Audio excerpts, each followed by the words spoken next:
신앙의 911이란 주제로 말씀을 같이 나누도록 하겠습니다.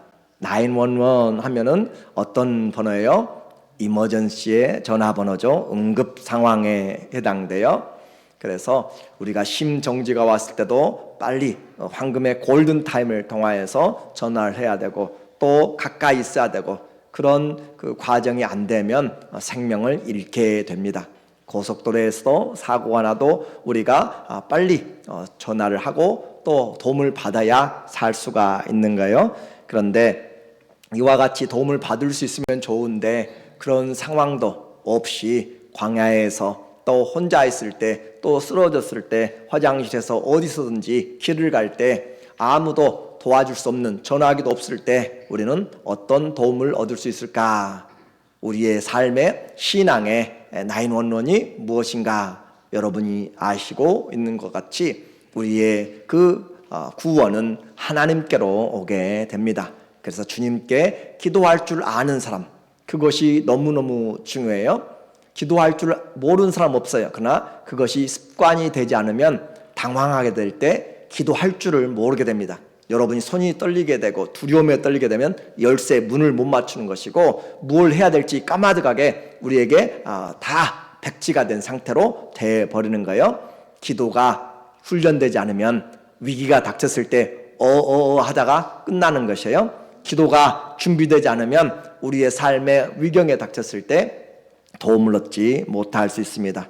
어떻게 해야 우리의 삶에 이런 훈련된 기도의 삶으로 언제든지 어느 때든지 무시로 도움을 받을 수 있을까? 신앙의 기도하는 삶을 이제 같이 살펴보려고 해요.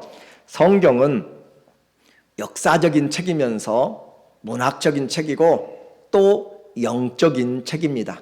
그래서 성경을 영적으로만 다 풀어도 안 되고 문학적으로만 풀어도 안 되고 역사적으로만 풀어도 안 되는 거예요.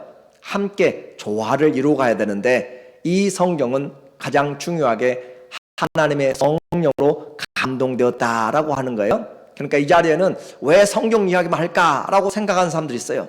그런데 이 성경을 하나님이 하나님의 호흡으로 하나님의 영감으로 그렇게 숨을 쉬도록 우리에게 살았고 운동력인 말씀으로 그렇게 만들어 놓았기 때문에 이 말씀을 믿으면 그 말씀이 우리 안에서 역사한다라고 하는 하나님의 그 언약과 약속이 있습니다. 그래서 그 말씀을 듣는 자 살아나는 것이고 내가 너희에게 이르는 이 말이 곧 영이요 생명이라 라고 이야기했어요.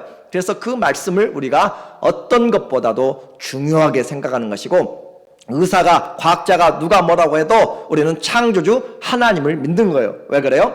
의사가 이 천지창조를 본 적이 없고 과학자가 본 적이 없어요. 그러나 하나님은 믿음으로 이 세상이 하나님이 만드신 것을 아나니라고 그렇게 이야기하고 있어요. 그래서 보지 못했지만 그러나 분명하게 하나님이 하셨다라고 하는 것을 믿는 것은 그 어떤 것보다도 진리다라고 성경 자체에서 보증을 하고 있어요. 그래서 인생 어디서 왔는가?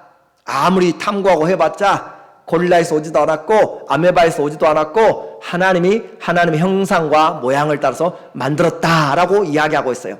닭이 먼저냐 달걀이 먼저냐 아무리 싸워도 사람들은 해결 못해도 하나님은 한마디로 이야기하시잖아요. 하나님이 닭을 먼저 만들었단 말이에요. 모든 동물들을 그 모양대로 먼저 만들었어요. 그러므로 하나님이 우리에게 주신 인생 어디서 와서 어디로 가는가 몰라요. 돌고 돌아요. 없어져요. 몰라요. 그러나 하나님께로부터 와서 우리가 하나님께로 돌아가요. 그러니까 돌아가는 그 길이 하나님께 가는 길이 있고 하나님을 떠나서 가는 길이 있다라고 그렇게 이야기하는 거예요. 세상에서의 궁금한 것, 세상에서의 일들을 하나님 우리에게 역사를 통하여서 우리나라 한국이란 이름 붙인 지는 그렇게 많이 되지 않았잖아요. 100년도 안 됐어요. 그 조선도 500년밖에 안 돼요. 그런데 그보다 더 깊은 3000년 그 전부터 이 성경은 우리에게 아브라함은 4000년 전에 이미 시작됐어요. 말씀이 그대로 있고 이집트도 그대로 4000년을 지내오면서 우리에게 그 말씀, 그 지역, 그 삶이 나타나고 있는 것이잖아요. 성경의 지명들 지금도 여전히 있습니다. 그러므로 성경을 떠나서 우리가 다른 것들을 진리를 찾는 것은 얼마나 어리석은지 몰라요. 이제 그러면 내가 왜 이 자리에서 하나님 말씀을 들어야 되는가? 우린 조금만 눈을 떠보면 하나님의 해와 달과 모든 것을 창조했다고 말씀하시는 그분의 지혜 앞에서 겸손하게 한번 생각을 해 보아야 되는 거예요. 그래서 이 성경 시대적이고 역사적이라고 문학적이라고 그랬고 영적이다라고 이야기를 했는데, 성경은 우리에게 전하는 목적이 있습니다. 이 성경을 주신 이유가 뭔가?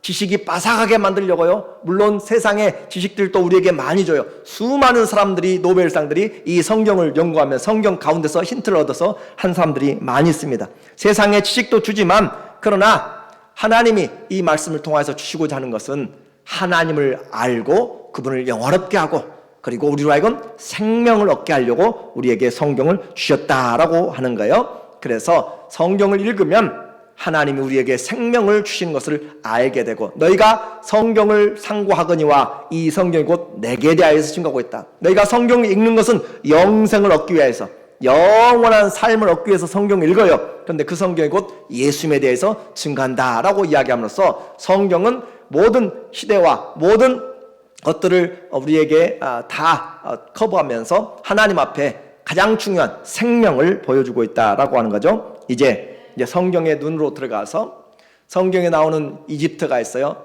애굽이라고 우리 성경에는 표현되어 있고 이집트죠. 그리고 그 나라 왕 바로 파라오가 있고, 그리고 또 아수르라고 하는 그 아시리아 나라가 있고, 바벨로니아라고 하는 지금의 바벨론은 페르시아죠. 그와 같이 나라들이 다 있다는 것이죠. 그리고 이 사람들은 다 대표적인 성격을 띠고 있습니다. 자, 세상을 표현할 때는 이집트라고 그렇게 표현해요. 그리고 세상의 왕 사탄을 표현할 때는 바로를 사단의 그런 대표로 그렇게 상징적인 의미로 표현을 하고 있습니다.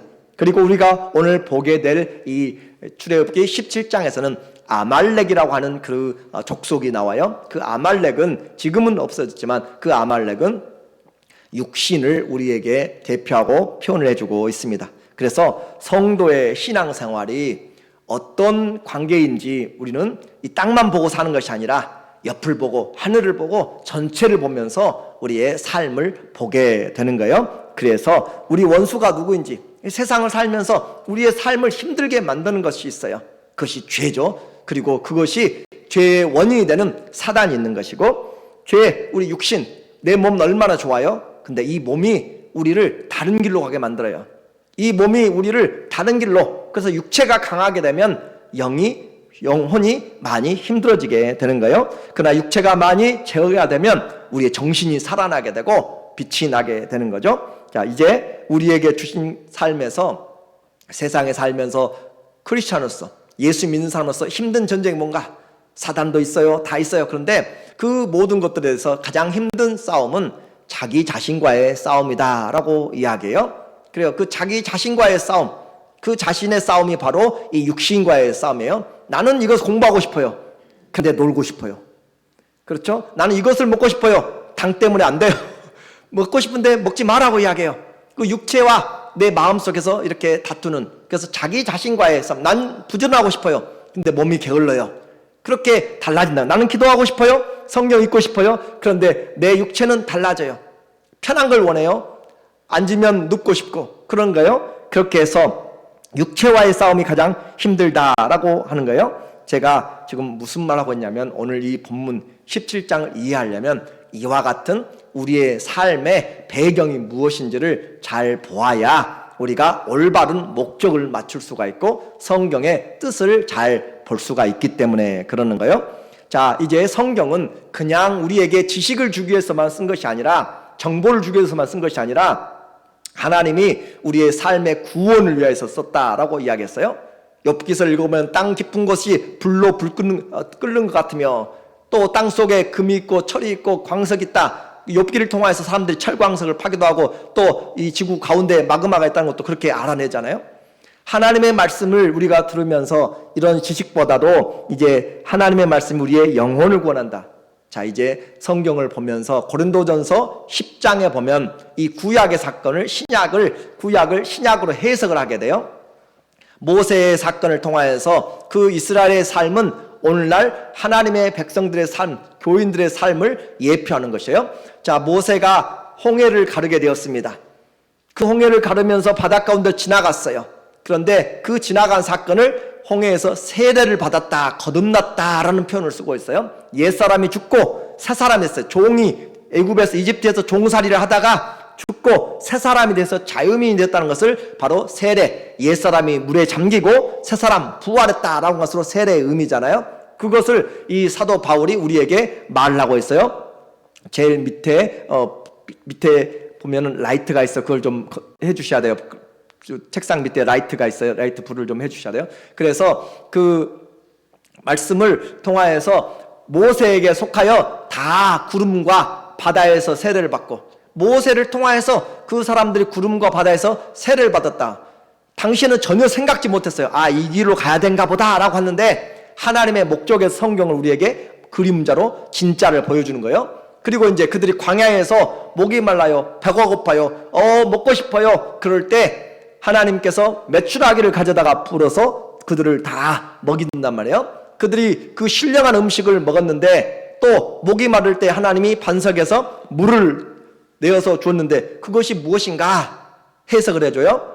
다 신령한 만나를 먹었으며 다 같은 신령한 음료를 마셨으니 이는 그들을 따르는 신령한 반석으로부터 마셨음에, 그 반석은 누구라고요? 그리스도라라고 이야기해요. 그리스도를 지금 보여주고 있는 그림자라고 이렇게 이야기를 한 거예요. 진짜는 그리스도가 그들을 광야에서 지금 먹여서 입히시고 인도에 나가는 거예요. 불기둥과 구름기둥이 가는 것도 주의 성령이 인도에 가신 것을 우리에게 그림자로 보여주고 있는 것이에요. 그래서 성경은 구약 자체로만 봐서 안 되고 구약을 신약에서 다시 성령의 그 조명으로 빛으로 봐야 올바로 우리가 적용할 수가 있게 됩니다.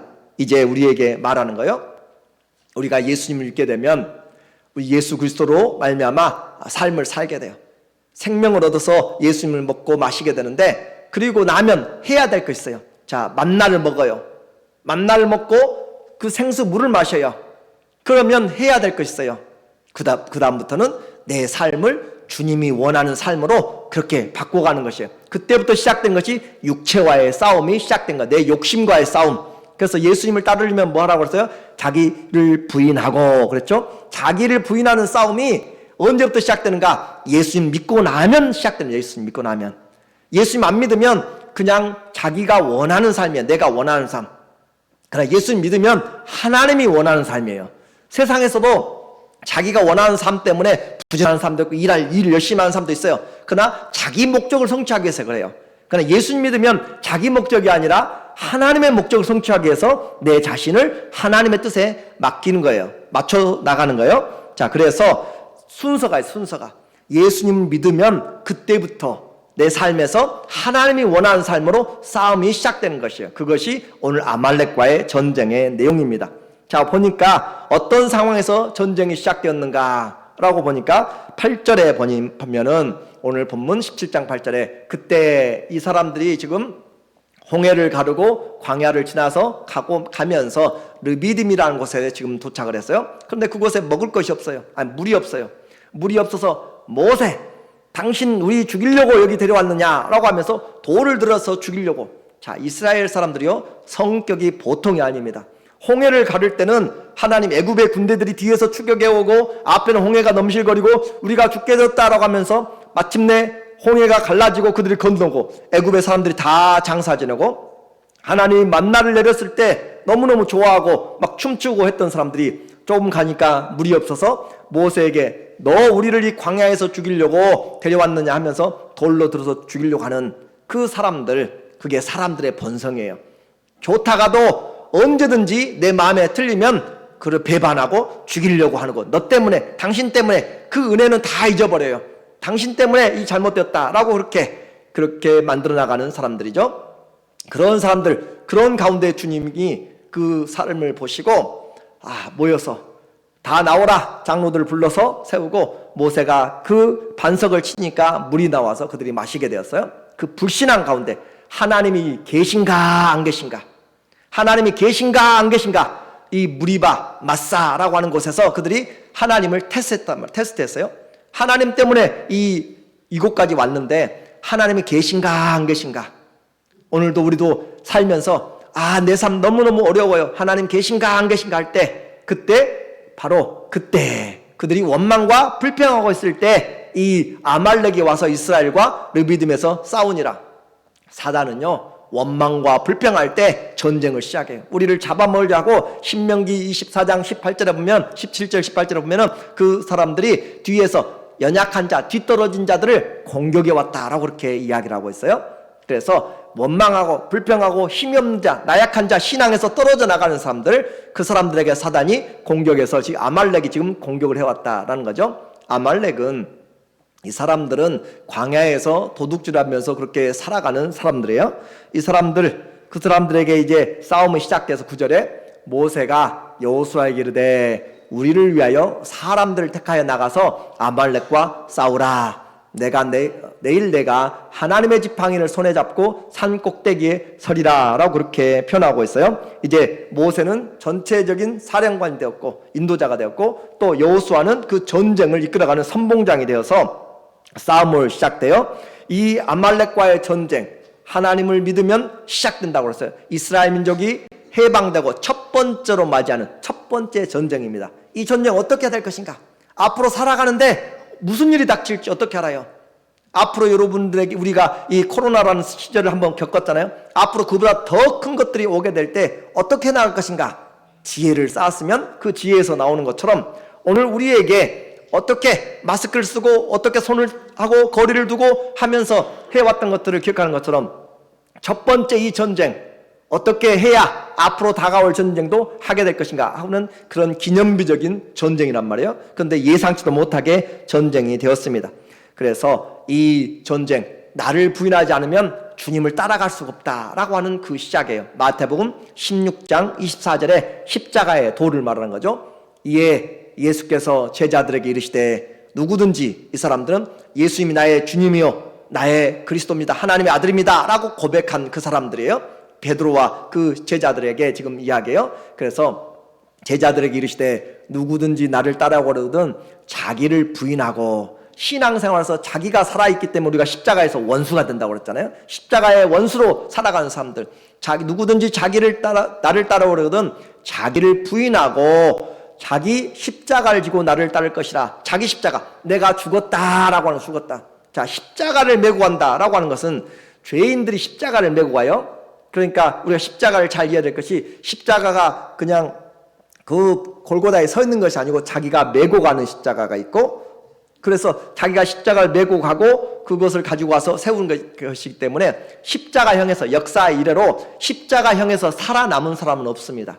다 죽어요. 십자가 하면 로마 시대 무조건 다 죽음이에요. 페니키아 시대부터 있었는데 이것은 십자가면 무조건 죽는다, 그런 것이죠. 그래서 십자가는 내가 짊어지고 있다면 사형 선고를 받은 거예요. 그 십자가, 나는 죽었다는 거, 나는 죽었다. 나는 죽고 누가 살았는가? 예수님이 살았다라는 것이 바로 십자가예요.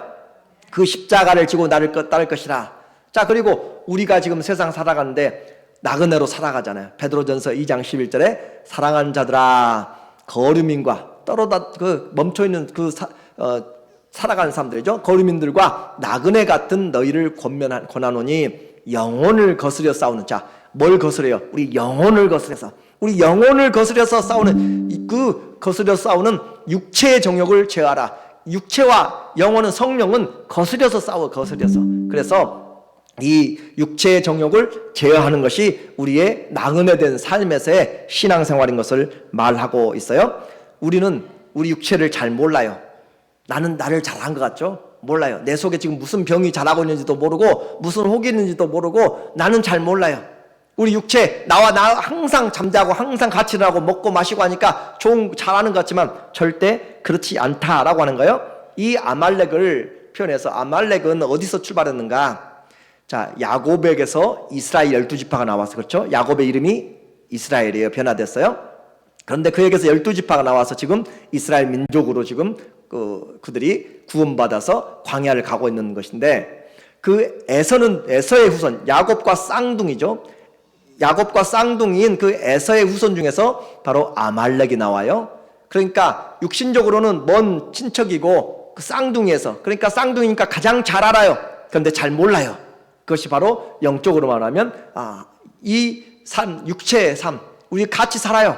근데 잘 몰라요. 때로는 나도 나를 잘 몰라요. 그런 것처럼 지금 이 아말렉은 그런 부분이에요. 육신은 사람들이 내 감을 믿으라고, 내 육감을 믿으라고 하지만 아니요, 그것은 세상적으로 맞을 수 있어요. 그러나 하나님 앞에서는 하나도 여러분의 생각으로 내가 봉사 한번 해야겠다, 내가 일 한번 해야겠다, 육체로 그렇게 생각해가지고 하는 것들은 반드시 문제를 일으키게 됩니다. 왜요? 감정에 따라서 했기 때문에. 내가 원하는 그 부분에서 했기 때문에 그 원하는 감정이 틀려지고 사람들이 안 알아주면 뭐가 빗나가게 된 것이에요. 그래서 육신의 생각은 반드시 망하게 돼 있어요. 로마서 8장 6절에 보면 신앙생활 아주 근본적인 것이에요. 육신의 생각은 사망이에요. 우리가 육체적으로 생각하는 것들은 다 사망으로 가게 되는 것이에요. 영의 생각은 생명과 평안이라. 자, 육신의 생각이 있고 영의 생각이 있어요. 그것을 잘 해야 돼요. 예수 그리스도를 믿어도 육신의 생각으로 살아가는 사람도 있고 영의 생각으로 사는 사람이 있어요. 그 분별을 잘 해야 돼요. 어떤 사람이 영으로 잘 살아가는가? 성령에 이끌림 받는 사람들이 영으로 살아가는 것이고 육체의 소욕을 따라가는 사람들이 육신에 이끌려가는 사람들이에요. 그래서 고린도전서에 보면은 너희는 아직도 어린아이와 같다라고 이야기했어요. 젖을 먹는 어린아이와 같아서 하나님의 일에 대해서는 어리석고 아무것도 알지 못하고 자기 욕심으로만 그렇게 살아가는 사람들, 내거 그렇게 하면서 살아가는 사람들이죠. 자, 그래서 육신의 생각 사망이고 영의 생각은 생명과 평안이라. 육신의 생각은 뭐가 돼요? 하나님과 원수가 된다라고 이야기해요. 육신의 생각, 내가 한번 교회 한번 이렇게 해볼까? 여러분의 생각에서 나면 그냥 스탑해야 돼요. 그러면 여러분의 그런 생각이 들었으면 어떻게 해야 돼요? 하나님께 기도해야 돼요. 주님, 내 마음 가운데 이런 생각이 들었는데 이것이 내 원하는 것인지 감정인지 내일 있다가 후회하고 가서 헌금하고 다시 되돌려다 할 것인지 봉사하고 나중에 안 알아준다고 싸울 것인지 한번 생각해 봐야 돼요. 그래서 내 육신의 생각하면 그래요. 그래서 그런 생각이 들 때 하나님께 기도해야 돼요. 그래서 주님께로부터 마음을 받아야 돼요. 너 해도 너 자랑하지 말고 이것은 주의 은혜로 한 것이니까 아무도 안 알아줘도 시험 들지 말고, 그런 마음들이 주님이 내 안에 줬을 때 주님을 섬기듯이, 누가 아무도 안 봐도 주님을 섬기듯이 하는 그런 마음으로 오른손이 한 일 왼손이 모르게 해라, 그런 마음들이 들 때 여러분이 봉사하면 누가 뭐라고 해도 시험에 들지 않아요. 자, 신앙생활하면서 하나님의 원수가 되는 것이 뭐예요? 육신의 생각들. 그 육신의 생각들을 나와 날마다 사니까 육신의 생각이 내 뜻인 줄 알고 항상 하나님의 뜻을 행하는 것처럼 그걸 살아가는 사람들이 많아요. 십자가의 원수들로 살아가는 사람들이 많다는 거예요. 그래서 잘 아는 것 같은데 잘 안 된다. 오늘 이 출애굽기 17장이 왜 중요한가? 만나도 먹었어요. 생명의 떡이죠, 예수님이. 또 생수도 마셨어요. 예수님이 주시는 성령이 생수예요. 예수님도 떡도 먹고 생수도 마시는 그 다음부터 뭐가 시작돼요? 육신의 싸움이 시작돼요. 육신의 싸움. 하나님의 뜻이 무엇인지 육신의 뜻이 무엇인지를 분별하기 시작한다. 자, 너희는 하나님이 원하시는 거룩하고 기뻐하시는 산 제사로 우리 몸을 드리라고 그랬잖아요. 우리 몸을 하나님 기뻐하시는 거룩한 제사로 드리라. 이것이 영적인 예배잖아. 이 세대를 본받지 말고 육신의 그 명품과 육신의 그 뜻을 쫓아서 가지 말고 욕망, 갈망 그런 것들 찾아서 가지 말고 하나님의 뜻을 쫓아서 가라. 나는 십자가에 이미 육체는 못 박혔다라고 하면서 성령으로 구원받았으면 성령을 따라서 행할지니라 하면서 육신의 삶이 나눠지게 됐어요. 육신의 삶은 뭐예요? 방탕과 거짓과 또 시기와 술수와 음란과 도둑질과 거짓말과 사기와 분당과 이단과 모든 것들, 이것들이 다